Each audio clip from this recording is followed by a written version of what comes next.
ان سے لے لیں، بابرکت کلمے اپنے گھروں میں ہونے چاہیے۔ ہم نے 2 ماہ پہلے اعلان کیا تھا مولانا کے ساتھ عمرہ کرنے کا، یہ اعلان دوبارہ سن لیں، دہرایا جا رہا ہے۔ 20 کے قریب لوگوں نے نام لکھا دیے تھا، وقت قریب آ رہا، لکھا دے نام انشاءاللہ۔ ہم نے 2 ماہ پہلے اعلان کیا تھا مولانا صاحب کے ساتھ عمرہ کرنے کا، تقریباً 20 آدمیوں نے نام لکھوائے تھے۔ 15 مارچ تک اپنے پاسپورٹ اور 25,000 روپے ایڈوانس جمع کرا دیں جو لوگ مولانا کے ساتھ عمرہ پر جانا چاہتے ہیں۔ شکریہ، یہ اعلان آپ لوگوں تک دوبارہ پہنچا دیا، اس لیے 15 مارچ تک اپنے پاسپورٹ اور پیسے جو ہیں مجاہد صاحب تک پہنچا دیں تاکہ یہ قافلہ بند ہے۔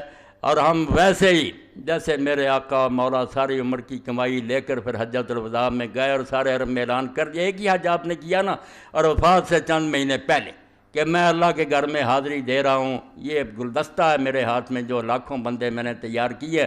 پھر کیسے بنا؟ صحابی کہتا ہماری نظر آپ کی اونٹنی کے آگے پیچھے دائیں بائیں جدھر جاتی تھی سر ہی سر نظر آتے تھے، اور اللہ کی طرف سے بھی حکم آیا کہ ان کو ذرا کہیں ان یرفعوا اصواتهم بالاحلال، کہ لبیک اونچا کہیں، مجھے مزہ آتا۔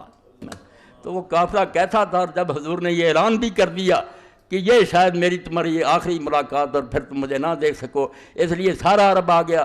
اور حدیث پاک میں آتا عورتیں آ رہی، بچے آ رہے ہیں، میدان عرفات میں میرا میں آپ کی اونٹی گرد، اور سارے ایک دوسرے کو کہتے ہاذا محمد ہاذا، یہ اللہ کا رسول ہے بھائی، سیر ہو کر دیکھ لو۔ حضور نے اعلان کر دیا کہ پھر ملاقات نہیں ہوگی، اس لیے کوئی پتہ نہیں کہ زندگی کا یہ آخری سفر ہو، تو اگر لوگ کچھ جانا چاہتے ہیں تو اللہ توفیق دے تو ساتھ چلیں انشاءاللہ۔ میرے اور آپ کے لیے یہ سفر